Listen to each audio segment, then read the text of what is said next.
Okay, hello everybody. My name is Joe Carter, and today I'm going to demonstrate a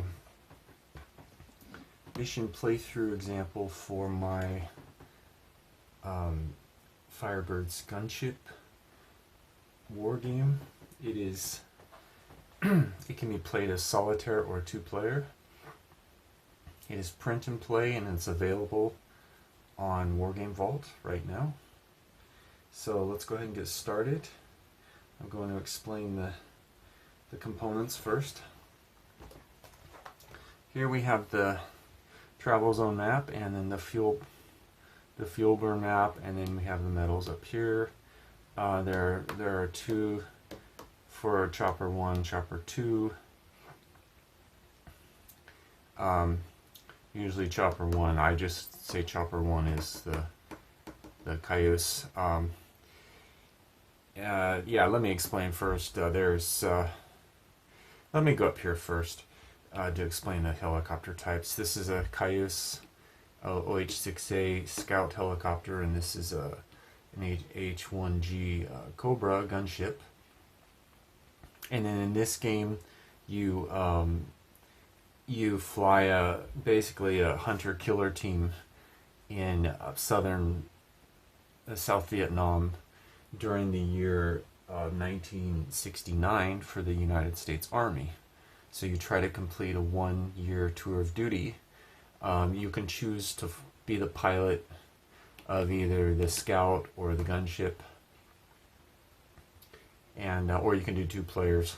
One player can be the pilot of one, and one player the pilot of the other. So we'll go ahead and basically what they do is the scout tries to draw out hidden enemy Viet Cong soldiers, and then once they're spotted, then basically he tries to draw fire in order to get close enough to try to spot them on this combat mat. And then once he feels like he spotted enough of them, then he pulls away. And then he is out here orbiting around while he's doing the scouting. And then when he's finished, he calls him in, he leaves, pulls away from the area a little bit, and then he comes in and blasts the hell out of him with all this heavy firepower he has. Rockets, grenade launcher, or a minigun. So each helicopter has 2 crewmen. This Cayuse has a pilot, and then the door gunner is also the spotter. He tries to spot the hidden Viet Cong. And then the gunship, the Cobra gunship, has a gunner and then the pilot. Now with the gunship, if the pilot is severely wounded or killed in action, the gunner can take control of the helicopter and fly it.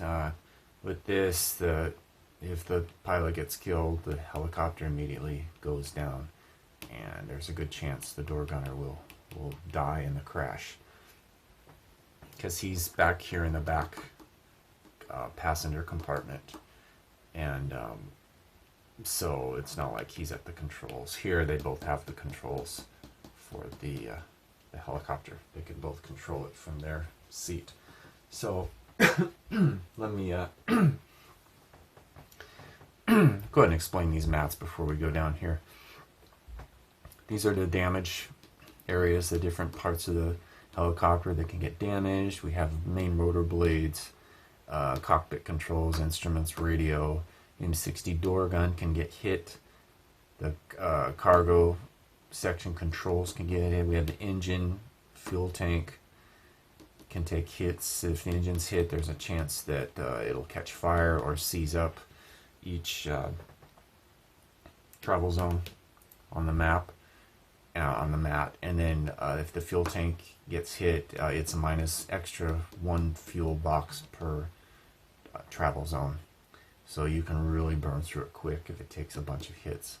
And we have tail rotor blades and the tail controls. So And then here we have the same layout, the grenade launcher, the minigun. You know, anything can get knocked out. Lots of different things that can get hit. Rocket pods, engine, fuel tank. So we'll go ahead and go down here. This is the travel zone map, and you have the fuel burn, and also the metals, and then the day, night, weather, and then this is the formation. You put both of the helicopter counters if they're both in formation, and if one of them is shot down or something, then you would remove the helicopter that was shot down or crashed. So this just shows that they're both flying together, and you do -1 fuel box per travel zone here, and then you just keep moving it down each time you move into a new travel zone. Now this looks like a lot, but if you go way out here to 10 and your fuel tanks get hit, there's a good chance you're not going to make it back to base before you run out of fuel and have to set it down. So here we have our flight. S&D stands for search and destroy. So basically this is a hunter-killer search and destroy team, or a pink team, where they work together. He's the eyes and he's the firepower. So and you basically move the S&D flight through each travel zone until you hit the assigned S&D zone, and then you come over here to this map. This is where you put the enemy units, and this is the range. Like if you encounter enemy random ground fire on the way, or you can choose the range to attack or how close you want to get, close, medium, or long range. And then we have speed, we have fast, medium, slow, or hover. Both can hover, but you're going to go at medium speed when you're traveling through the zones, unless you take some engine hits. Then you're going to have to go slow speed. But you can't travel fast speed through the zones. That's not, you have to go at cruise speed. So, but you can go any of these speeds in the search and destroy zone when you're trying to spot them or when you're attacking. So let's see, and then we have altitude here, medium, low, very low, and then we have zone terrain.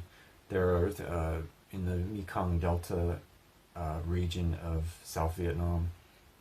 It's very flat, no mountains, no hills, maybe a few rolling hills, but no mountains, and very flat terrain. And so we have two types of terrain. We have flat jungle and rice paddy fields, which is basically rice farms. And then for each terrain, each box, travel zone box, we roll for terrain.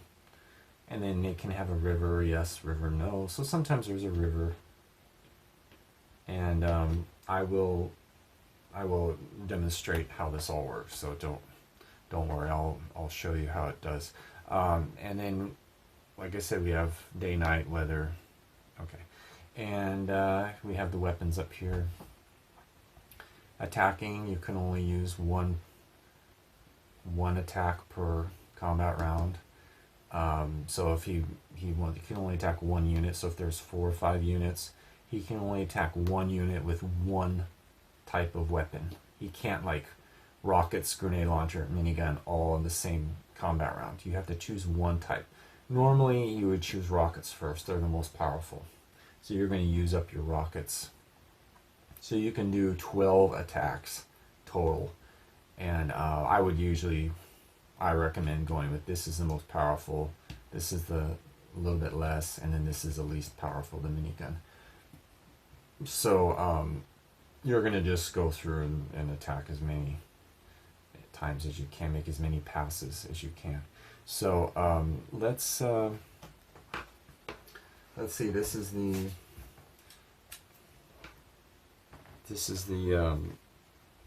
tour, S&D tour log sheet. And the start date is, the tour start date is January 1st, 1969, and the last date is December 31st, 1969. And we have the mission number here, and then the date, it's always 1969, and then the zone, the assigned S&D zone, where you're supposed to go and try to spot the Viet Cong and kill them. We have the type of Viet Cong kills, and we have the victory points per mission if it's successful, total victory points, and mission notes. We have the abbreviations here, and the explanations for each type of enemy are down here. And then we have crewman skill points. Let me show you. These are the crew. This is the crewman status sheet. You can use it for both the hunter-killer team, or you can use it for the UH-1C, the Huey gunships also, the pair of Huey gunships. So there's three flyable types of aircraft in the Firebirds gunship. There's the UH-1C gunship, which is a little bit older than this, and then this replaced it eventually. And there's the OH-6A Cayuse, and then there's the H-1G Cobra gunship. So there's three different types, so each offers a little bit different gaming experience. And then here we have the type of helicopter you can check off: UH-1C, number 1 or number 2, or these. And then you have pilot, co-pilot, gunner, DG1, DG2, door gunner 1, door gunner 2.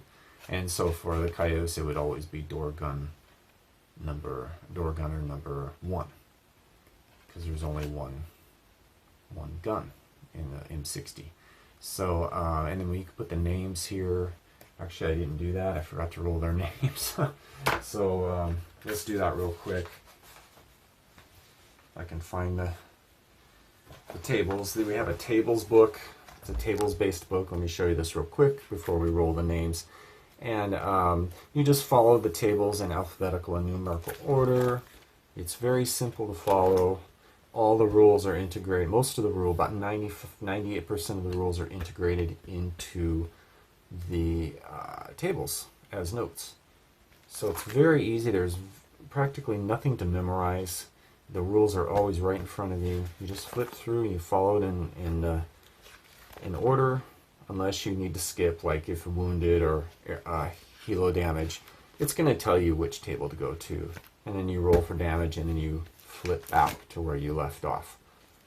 So let's go ahead and let's go to the back here. And I wanted to show you I forgot in the last video, I wanted to show you my watch. I thought it would be appropriate to see if I can get it here. This is my Benrus Vietnam War era reproduction watch. They made these as disposable, like plastic cases. And this is actually quartz. This is not a mechanical watch, but it's a very close reproduction. It was made in limited numbers, released in Japan only, and it's very close to the original that was sold in PXs and also just issued as standard issue to the U.S. military in Vietnam during those years. So I thought it was pretty cool. I have a couple of these. They, like I said, they're not made anymore, and I compared it to the original watches, the Benrus, for the time period, and they're very close, and it just keeps this absolutely perfect time. It's got a Swiss quartz movement. So anyway, this is not a watch commercial. I'm not trying to sell a watch or anything. I just thought it was kind of cool. This is one of my favorite watches. Probably the only bad thing is that it's not waterproof. So you have to be careful if you can't take a shower with it or anything like that. So anyway, I switched the bands, so the band was kind of cool. I put a NATO band on it. So anyway, let's go ahead and roll for the names. This is the names chart. It's just for a narrative. It's not necessary. You don't have to name your crewmen, but it's probably a good idea. You know, have American names, 100 first names, 100 family names. So let's go ahead and roll 2d10 real quick. Okay, 50 is, this is going to be our Cayuse pilot's name. I could use my own name. I'm going to be the pilot. But, okay, Jerry, 23, what's his last name? Jerry Davis. Okay, let's write down Jerry Davis real quick. I don't want to spend too much time doing this. I should have done this before I started the video. Sorry about that. Totally forgot. Been kind of busy today. So, okay, let's see. 28 is Edward. 15 is Carpenter. Edward Carpenter is our observer and door gunner on the Cayuse. Okay, Carpenter.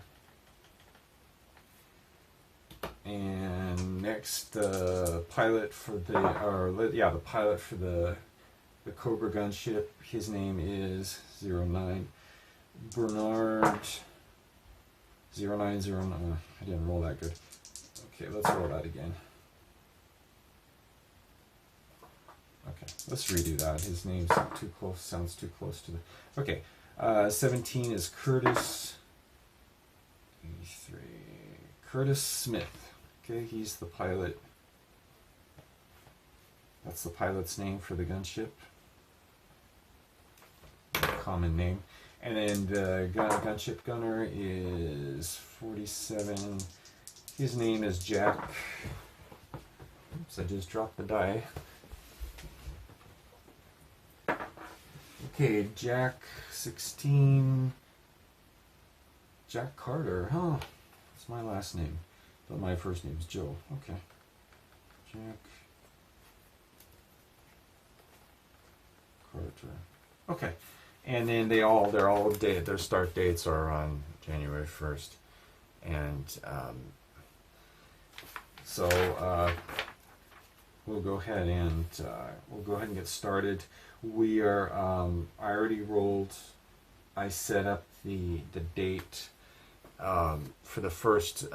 You don't fly every mission. Like maybe some missions is not. There's nothing happens. So the game focuses on the actual encounters, like serious encounters, more dangerous encounters. So we roll a 2d20. We're doing the long campaign game. Like a long campaign game, you're going to roll a 2d20 for each. No, 2d10. I'm sorry, 2d10 for between each mission for the next eventful mission date, and then the short campaign tour of duty, you would roll a 2d20. So you're going to have a longer time between missions. So you're going to have basically fewer eventful missions. So we're doing the long tour of duty. And that's our cats running around in the background. Sorry, I don't know if you could hear that. And so we've got, okay, so the S&D zone is 3. That's our assigned zone. This is our flight. Now, I have 2 different counters for the flight. The one is the gunship, and then the one is the Cayuse. I chose the Cayuse to represent the flight because I'm the pilot for the Cayuse. So you can use either one, but you might want to use the one that you're the pilot of. That's a little bit easier to remember. So okay, if you're playing. My cats are going crazy. It's time to eat, and I want to make this video. Okay, so let's go ahead and get started. I don't want to waste too much time doing this. And we're going to go ahead and start by moving into the first zone, Zone 1. Okay, and then we're going to do a fuel burn for each helicopter. This is the Cayuse, and this is the Cobra gunship. So we burned 1 box, and you always have a full. No matter how far the S&D zone is, you always have a full load, just in case, because you can lose fuel very quickly if you take several hits to your fuel tank. So let's go ahead and go ahead and go to the first table. I'm not going to show you the tables every time. Oh yeah, here's the second counter for the flight. So that's the S&D flight, but that's the gunship. That represents the gunship. So we're going to go ahead and go to B2, the first one. I'm not going to show you these tables each time. It's too troublesome. So I'm going to just show you one time, and then this is for the type of zone terrain. And our cats are going crazy. Sorry about that. Okay. And then I roll a 5. And let's see. A 5 is flat jungle, so no river. We're gonna we're gonna choose our speed and altitude after we find out which zone terrain, what the zone terrain is. So let me just a second. Let me close the door. My cats are going crazy here. They're invading my room here. And let me open the window. So we have the air conditioner on. Okay. That's when they're hungry, they go completely crazy, like psycho. And I gave them catnip yesterday, so that makes it even worse. They act really crazy after they get catnip. So, okay, we have, so we move it to here. It's flat jungle. Okay, and no river, so everything's okay. Now, we're not going to worry about range while we're traveling through the travel zones unless we have a random Viet Cong ground fire. Then you do have to roll for the range that you encounter them. But we're not going to roll for range until that happens or until we get to the S&D zone. So let's go ahead and, okay, yeah, we're going to do medium. That's our cruise speed. It's always medium or slow. You can also go slow, but, you know, if you have engine damage, enough engine damage, you'll have to go slow. Okay, so, oh, I forgot one thing. We get starting, I forgot to assign the starting skill points. There's different skills.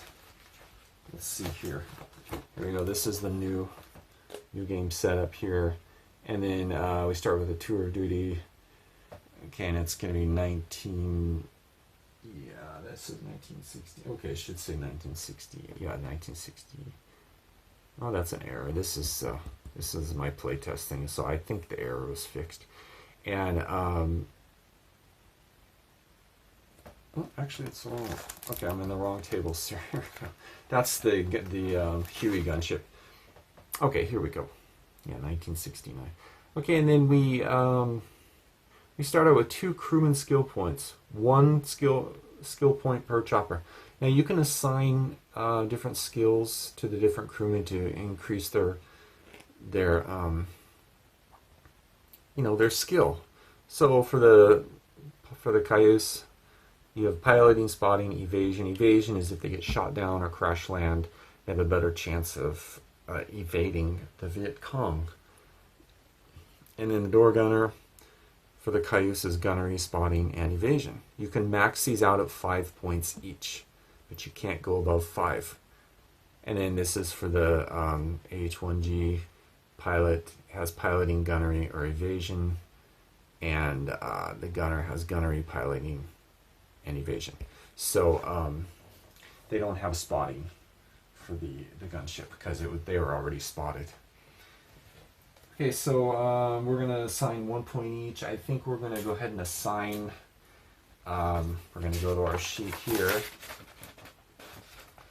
We're going to go ahead and assign one, we're going to do spotting. Spotting is very important for the door gunner on the Cayuse. And then 1 point for the gunship, the Cobra gunship is, we can't do spotting. They don't have spotting for that. We're going to do gunnery. We're going to give the gunner 1 point. That would help him hit the VC if once they're spotted. Help him a little bit. hopefully they'll survive long enough to get to max out their skills, but we'll see. And or if they're not forced to be discharged from being wounded, it happens. So let's go ahead and we'll go ahead and roll. We don't have a piloting skill point, so that's spotting only. So when they're cruising, they both have to be at the same altitude and same speed. You can't do different altitudes and speeds because they're kind of in formation. So we're going to check for here B3. We do cruise speed and altitude. We already did that. You can change altitude or speed once per. But you can't do fast. Only slow or medium only. You can actually voluntarily go slow in the travel zones. So, but it's kind of pointless. So, and then tree collision. Let's see, piloting skill point. We don't have any piloting skill points. It is poor weather. I guess I forgot to mention that. This mission is poor weather and it's daytime. And no damage. Let's see. Okay, -1 for good weather. And night. Okay, so yeah, if we stay at if we go very low altitude, there's going to be a chance of. So we're going to stay at low, and because it's daytime, there's no chance of tree collision. So we're going to go ahead and go low here, cruising along. We're not like skimming the very tops of the trees, but we're pretty low. And then we're going to go to table B5. And so we didn't roll because there's no way that we can, with the modifier, the good weather modifier, there's no way we can collide. So we just skip the table. Let's go to B5. We're going to check for random Viet Cong. VC is Viet Cong. Ground fire. Like we're flying by and they just take pot shots at us like, oh look, there's some American choppers, let's shoot them down. It happens. And we're going to roll 1d10. Okay, we rolled a 3. No random gunfire, ground fire. And then here we go to the next table, engine fire, engine failure. There's no engine damage on either helicopter, so we skip that. Door gunner severely wounded, door gunner survival. He's not wounded, so we're going to skip that. And then the random event, we always roll for random event in the travel zones when we enter a new travel zone, but we don't roll for it during combat rounds in the S&D zone. We don't roll for it each combat round, only when we're traveling through these zones. So we're going to go roll 2d10 and 36, nothing. So there's about a 3% chance per travel zone of a random event happening, and random events are usually not good, so you really don't want a random event. And so that's the end of the turn. So we move into the next travel zone. We're almost there, and then we do one more fuel burn each helicopter, and we're going to go ahead and go back to table B2 for terrain. Okay, we roll a 5. That is flat jungle. Okay, nothing changes. It's the same. Still flat jungle. And we're going to go to table. Yeah, there's no chance of collision. Tree collision. We're going to skip that. We're going to stay the same. And then we're going to go to B5 for random VC ground fire. Okay, I rolled an 8. And then +1 for good weather. 9. No ground fire. Let's roll for a random event. We're going to skip the other tables. Random event, table B8, 52, nothing. Okay.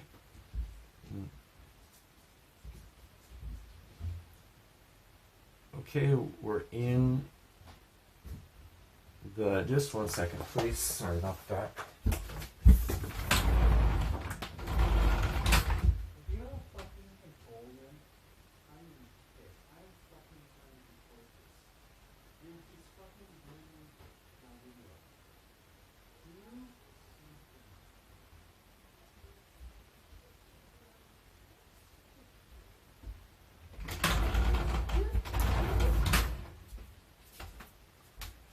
Okay, sorry about that. Our cats are tearing the house apart in the other room. Okay. So, we're, let's see, where was I at? Okay, let's see. So we are in the S&D zone. We're going to go ahead and roll for terrain on B. Okay, okay, it's flat jungle again, no change. And we're going to go ahead and stay at the same altitude and speed. And then we're going to roll for tree collision. We're going to skip that because no change there. And there's no chance of collision, so we're going to go ahead and roll for random VC ground fire. Nothing. Okay, we rolled a 6, so nothing. And we're going to go skip engine failure, engine fire, nope. Door gunner survival, no, he's not wounded. And random event on table. Okay, we rolled a 99. We did roll a random event, so we go to table B9 for random event. Oops, wait, okay, table E1. We skip over to E1.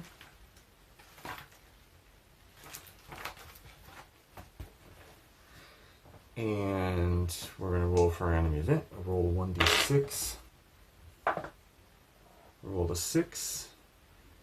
Okay. For gameplay purposes, I'm not going to do this. This is a demonstration video. Normally I wouldn't do this, but I'm going to mulligan this one. That 6 was a cracked crewman. You have to abort mission.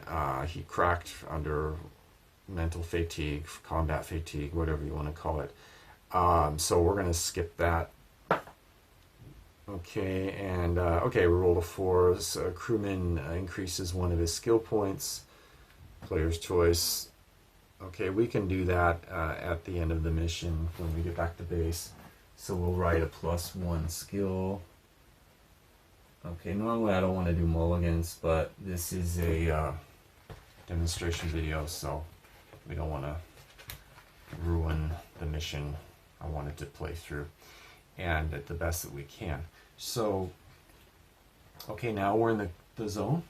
So we're going to go ahead and assign zone. We're going to go ahead and go to, here we go, table C is this the S&D zone. So the each OH6 combat round, the AH1G remains out of range, VC range until time of attack. So the gunship is going to orbit out of range of whatever. He's just going to stand by until the Cayuse can spot the hidden VC, and then he'll come in later and try to take him out. So we're going to remove these counters here for now. Oops, we removed the wrong one. Okay, we'll remove these for now, and we'll just use the H6 counters for speed and altitude, and actually we're going to use for range too for the Cayuse. Okay, now we're going to go ahead and go to table C2 and see what type of, how many enemy we have here. We're going to have to try to spot. We're going to roll 1d10. Okay, I rolled a 4, so that's only 2 VC. That's not bad. Okay, if you roll like 6, that's really tough because they can shoot at you even if you have not spotted them. And you can get shot up all to hell trying to spot them. So it's the fewer there are, probably the better for you if you're flying the Cayuse. So we're going to go ahead and we have 2 units, so we're going to go ahead and roll for the unit type, the VC unit type. We rolled a 4 is a machine gunner. So we're going to go ahead and put the machine gunner. Let's see if we can find a machine gunner. This is a machine gunner. And the 2 stands for, he can, the little white circle there, he can attack 2 times per combat round, when it's his turn, same target. Okay, which would be, of course, one of the choppers. So we're going to put him here, and we're going to roll for his skill. And he's 3, which I believe is green. Yeah, the green. No, that's good for us. He's green. So we put a green skill marker counter next to him. Now for the second VC unit, we rolled, let's see here. Okay, we rolled, yeah, okay. We rolled a 7. It's a sniper. So where's the sniper at? Okay. I can find my sniper here. Any sniper? Who are you? Okay, there's a sniper. You can see that.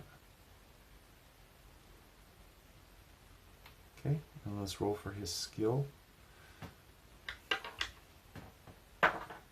7, he's average, which means there's no skill marker.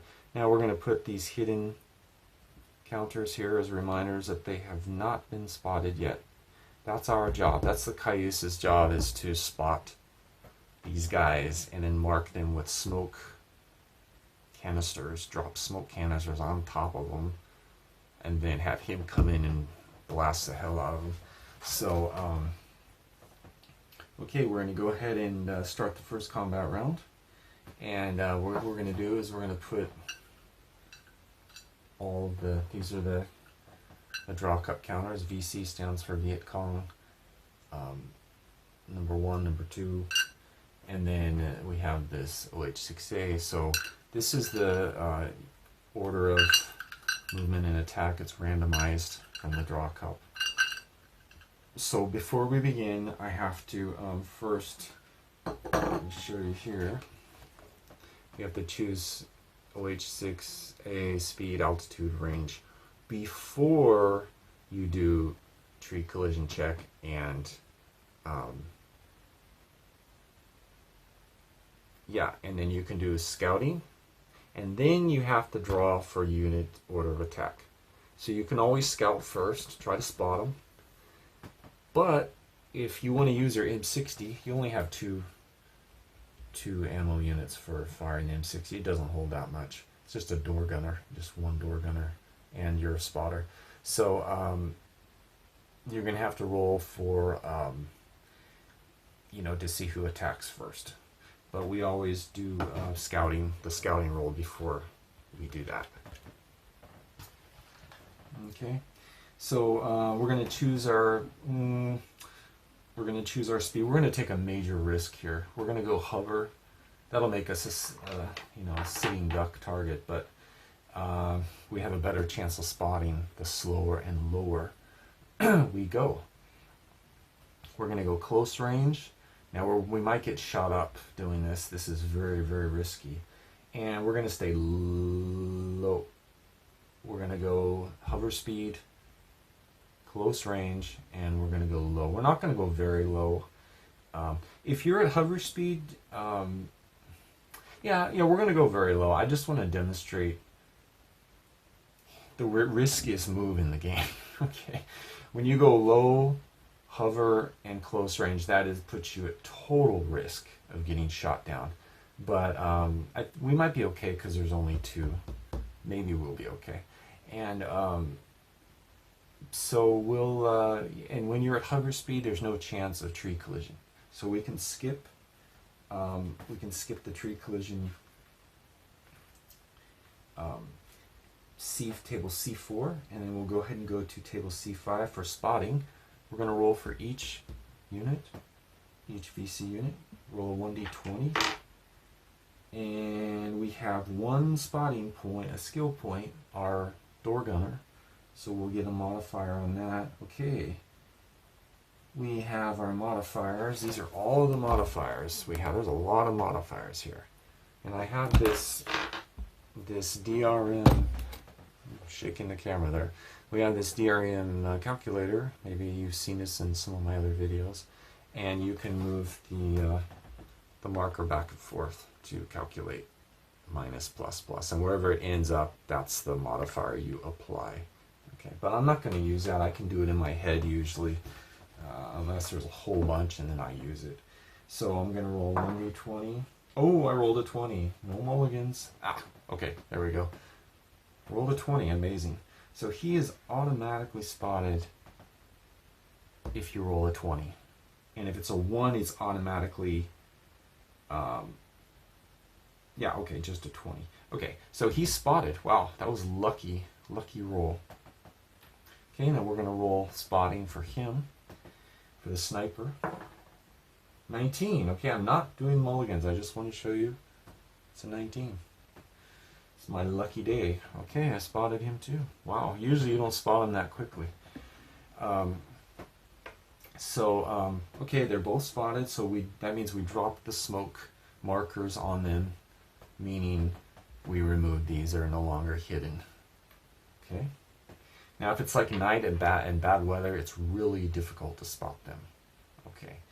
Okay, now we're going to go to order of attack. Now, we cannot change altitude or speed anymore this combat round.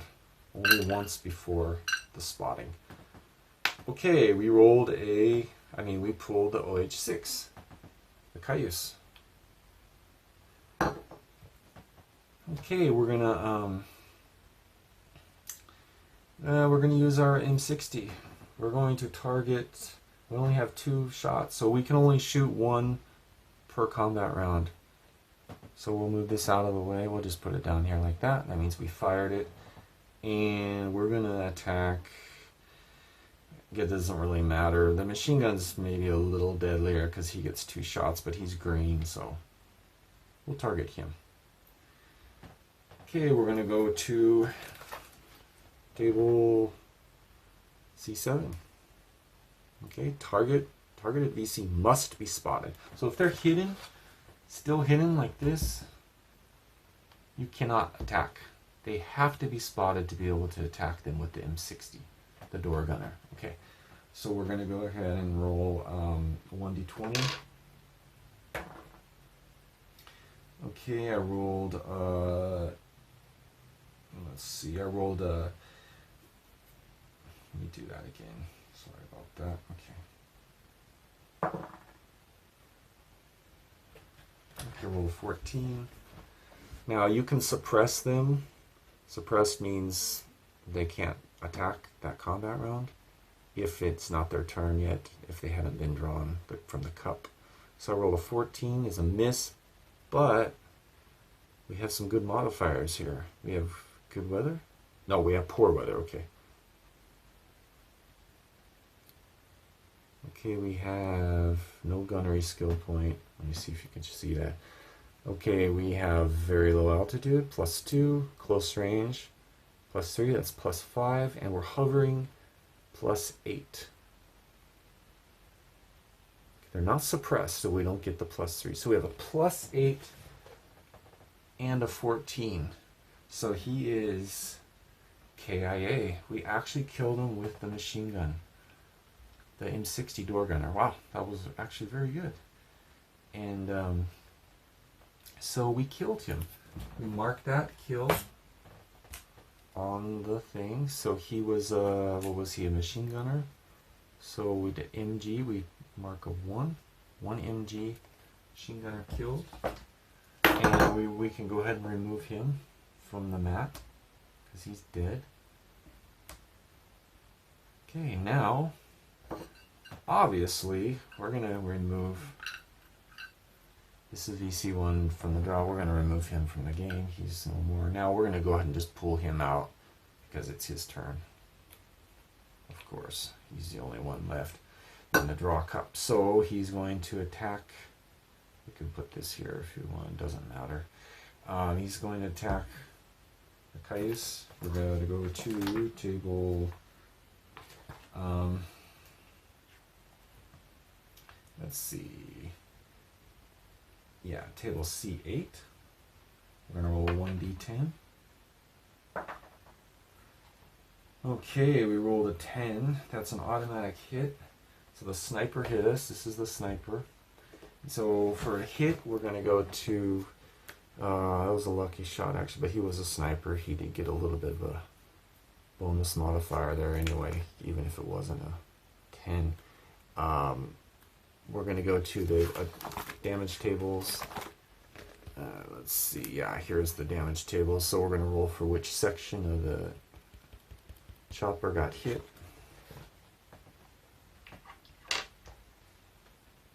Okay, we rolled a 4. Passenger section and tail section got hit. Okay, 2 sections got hit. Walking hit. So we're going to go to table F3 and roll a 1d20 to see what type of damage we got. Okay, ooh.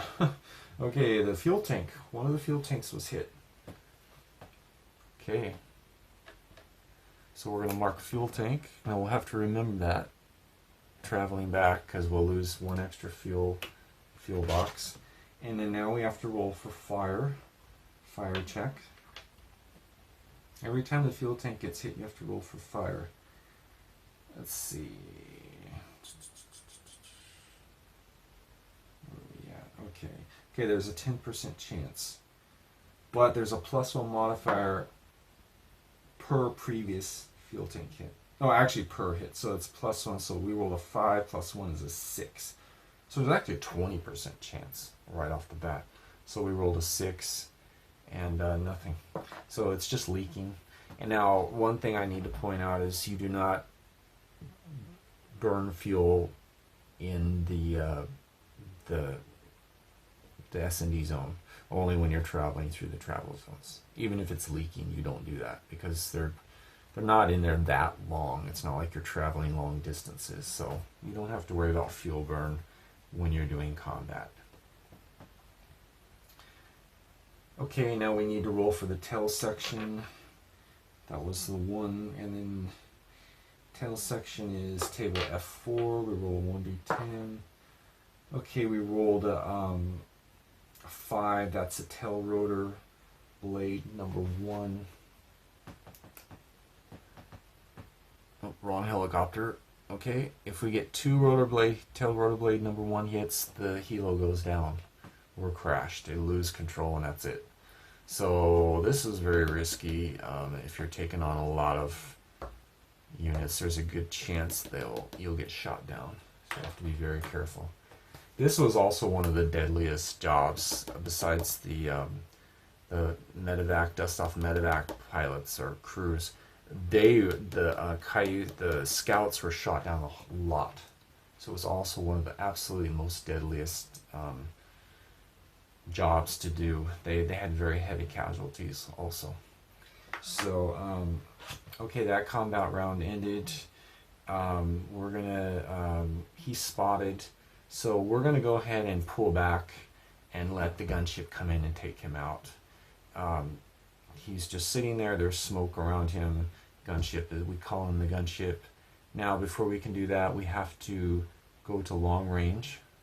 We're going to go ahead and go to fast speed. You can't just leave. You have to do 1 more round. We'll go to medium altitude. He'll have to roll a 10.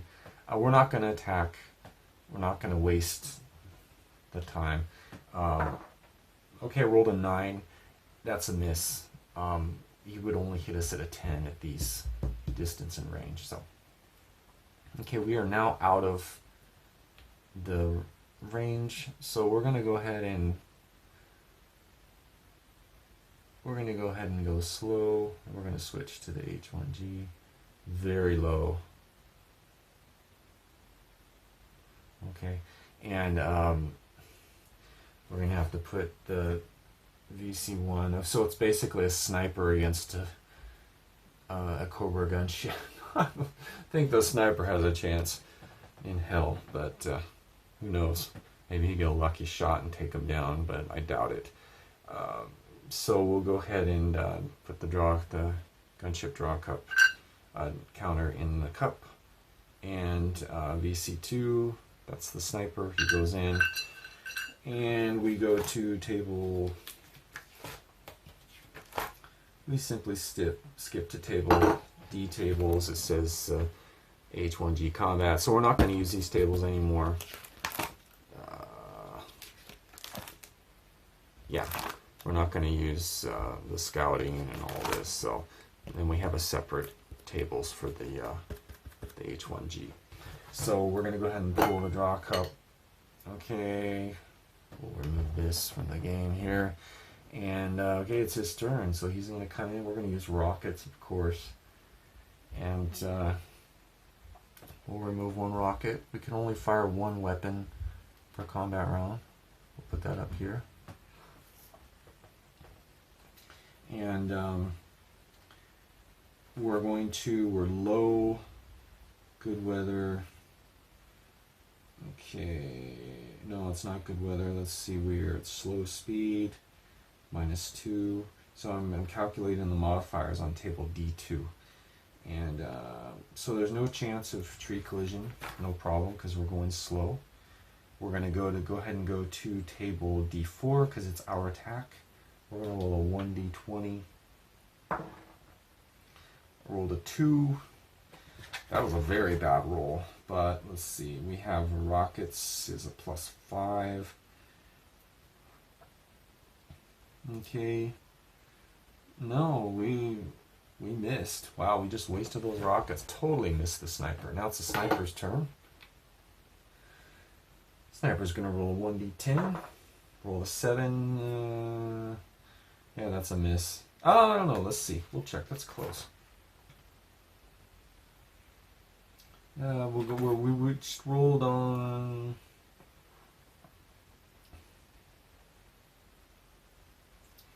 Yeah, we rolled a 7. Let's see. We are at what range are we at? Low, slow, close range. Sniper's a +1. 7, 8, 9. Yeah, actually, that's a hit. So I'm glad I checked. I wasn't sure, but the sniper just hit the Cobra gunship. So we go to the Cobra gunship tables, damage location F5, and we roll a 1d10. I rolled a 2. Wow. That was a walking hit. Cockpit 1, cockpit 2, and midsection were hit. So we went right down the middle of the helicopter. Let's see. So we go ahead and roll for cockpit 1. 1d10 is a 7. Grenade launcher just got knocked out. Wow, he just took out our grenade launcher. So that's that. He just, the rifle went right through the middle of it, the sniper rifle. So we can't use that anymore. It's inoperative. So we'll go ahead and mark, see, just like that, it can get taken out. It was just a lucky shot. So the grenade launcher is gone. And then cockpit 2, 1d10. We rolled a 1, rotor blade 1, main rotor blade 1 was hit. If all 4 get hit, or 2 of the tail blades, the helo goes down, it crashes automatically. And then the midsection, we're going to roll a 1d20. Rolled a 2, main rotor blade 2 was hit. Because this is tail, because it's spinning, so it covers the front, center, and back. So I believe it's a middle section. Okay, so no, actually not tail, it was the center section there. Midsection. So that's that. Now let's go to the next combat round. We'll put them back in. We're going to keep everything the same. Actually, we're going to go to hover speed. I don't usually do that because I don't think they usually attacked at hover speed, but there's only one guy, so it's not much danger. And we're going to draw from the cup. Okay, VC2, he gets a shot. And 1, that's a total miss. Guaranteed. Okay, now it's our turn. Okay. Okay, we rolled a 10. Let's see.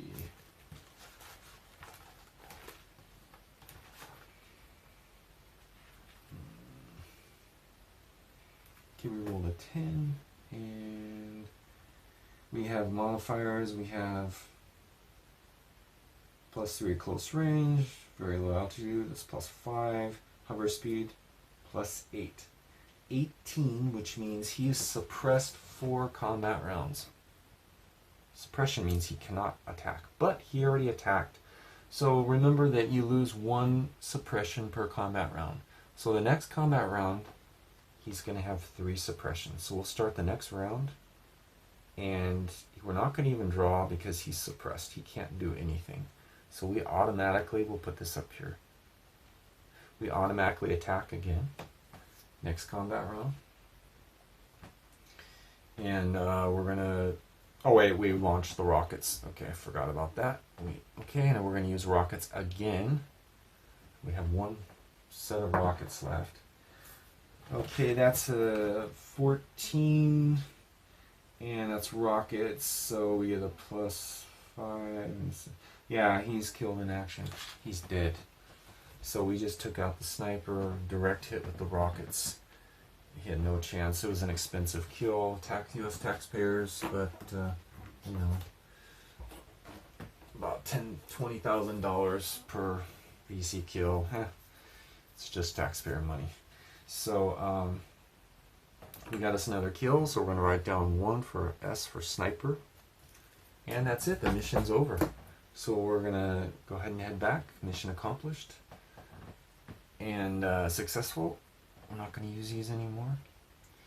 And let's see, we'll go ahead and put these back. We don't use the range anymore unless we have a random VC ground fire. We're going to go to medium. And we're going to go to, I'm not sure what speed or what altitude we're going to do, but we'll see what, okay, we have a fuel leak, so we're going to do chopper 1, the Cayuse is -2, then -1. Let's roll for terrain. We never travel through the same terrain or the same route twice because VC can learn the routes and be prepared for ambush next time. So they always did different routes going in and coming back out. So we rolled a 5, that's flat jungle. So that's why sometimes you can have different terrains, because you're not going the exact same route each time, back and forth. The egress and ingress. Okay, so flat jungle, no river. Okay, we're going to go ahead and roll for yeah, we're going to stay at medium altitude. Let's get rid of that. Low altitude. Okay, there's no chance of tree collision, so we're going to just roll for we're almost finished here. It's about an hour, and we're going to roll for random VC ground fire. Okay, roll a 3, nothing, and we're going to roll for random event 84, nothing. So that's the end of that round. Go here, 2 fuel burn, 1 for the gunship, and we're gonna roll for terrain on table B2. Okay, 18, we got rice paddy fields this time, so we're flying over some farmland. We're gonna go very low. There's no chance of collision because there's no trees over the rice paddy fields. So we're super low, maybe less chance of getting shot at by random ground fire. And we're going to roll for random VC ground fire, nothing. 6 and 19 for a random event, nothing. Okay, we're going to enter the U.S. Army base zone. We have to roll 1 more time for travel distance, and then we're finished. So we roll for terrain is 12, flat jungle with river. So we have a river, but it's flat jungle. And we're going to go up to low altitude because of the trees. We don't want to get too close to the trees because our piloting skills aren't so good right now. And let's see, did I do the fuel burn on that? I think I did. And let's roll for random ground fire 2, nothing. Random event 62, nothing. Okay, we land. This mission is over. Hover, land. Okay, we don't have a land box, but use your imagination. So we did pretty good. We took 1 fuel tank hit, the Cayuse scout chopper, and we took 1 tail blade, rotor blade hit, and then we took 1 main rotor blade hit, actually 1 of each, and then the grenade launcher got taken out. But we did pretty good. We wasted, I think we fired that fourth, yeah, the fourth rocket. Did we fire the fourth? No, 3, okay. Yeah, we wasted about $50,000 of inflation-adjusted U.S. taxpayer money to kill one farmer VC machine gunner and one farmer, maybe farmer sniper. But that's the way it goes, and that was the Vietnam War. So I think that's all. Let's see. Let's go ahead and calculate our. Oops. Let's go ahead and calculate our victory points. So we go to table. Okay, return to base. There we go, and then we can calculate VC unit KIA elite. There were no elite VC killed. So Viet Cong unit KIA, we killed 2, so we get 100 victory points. No losses. We reached it, so no minuses. And okay, so we got 100. That's pretty good. It's a good start. So we marked down 100 here. 100, and it was successful, so we marked that, and then 100 for total. This is the mission, this is total, so you can add up the total here. This is just for the mission. And that's our kills, and then we got the +1 skill for the random event. We were very lucky with that. Okay, well actually it would have been cracked, but I didn't want to do that for this demonstration. Okay, I think that's it. What's great is you can just erase the these mats and wipe them clean and just reuse them again. Looks really good. You can reuse them forever. That's why I recommend these hard plastic holders if you can find them in your country. If you're in Japan, they're like everywhere. You can. These are A4 size, but probably US is what letter size, 8.5 by 11. So I think you can buy these in the US and Western countries too.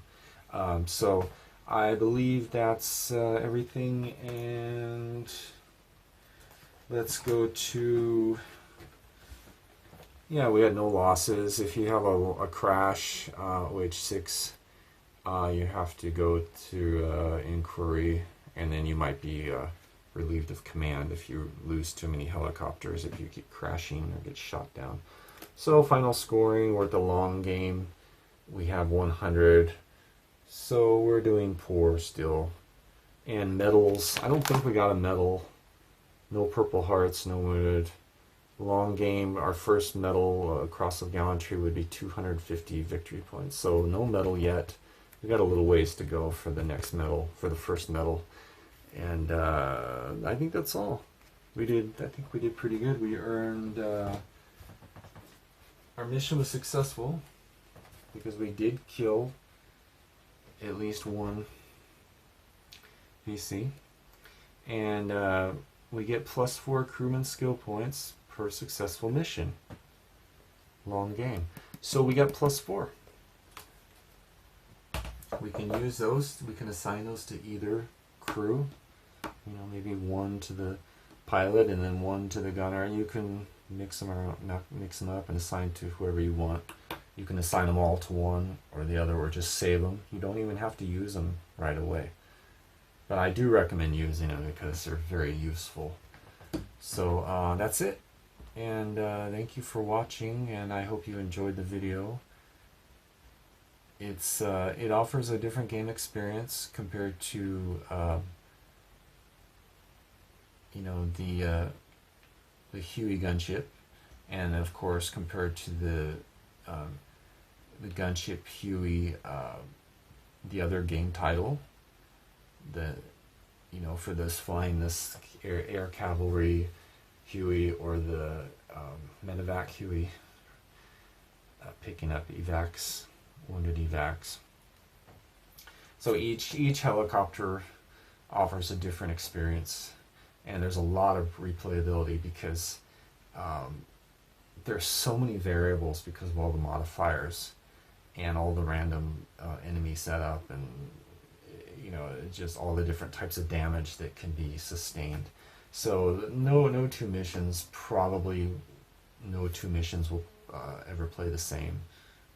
Maybe not. So, but it was a good mission. We took some damage, but we survived. Now, if you're going to come up against 5 or 6, it's a lot riskier. There's a good chance you're going to get shot down. So don't be afraid to only, if you only spot 1 or 2, you're going to go through a hell of gunfire trying to spot with 6 of them shooting at you. So you might maybe only spot 1. That's probably the best time to pull back and let the gunship come in and take them out. Don't try to spot all 6 because you probably won't survive.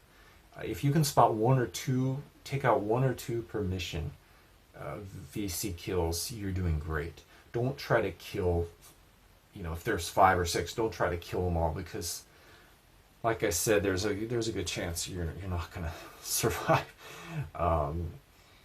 unless you have a very good good spotting skill and you're just very lucky. So, well, thank you for watching. I will, if you're interested in the game, please check it out on Wargame Vault.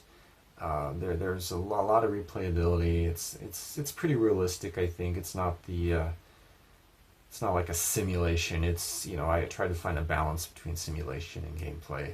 So I try to mix it up a little bit, but I think there's enough detail and content to keep people, hopefully keep players coming back. So anyway, thank you for watching, and I'll see you in the next video.